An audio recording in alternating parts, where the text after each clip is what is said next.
Но преди да започна, искам да поканя още един човек, който е наистина в основата на този турнир, но и общински съветник и по стечение на обстоятелствата седи отстрани.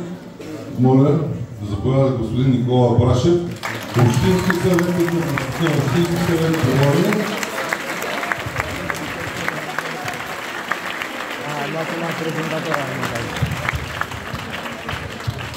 Уважаеми състезатели, треньори, уважаеми съдии, скъпи колеги, казвам колеги кметове, общински съветници, защото всички сме колеги, скъпи гости, дами и господа.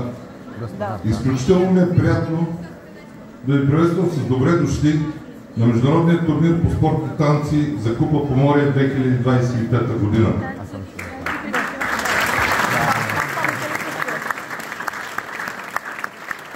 За първи път обаче този турнир след толкова много години се провежда в този прекрасен хотелски комплекс Уейв и първо искам да благодаря на господин Ников, на неговия екип, на целия персонал на хотела и лично на собственика на хотела господин Венци Танчев за любезното домакинство и прекрасните условия, които ни предоставиха на всички нас, състезатели, ние като публика за провеждане на този турнир. Благодаря, господин Ников.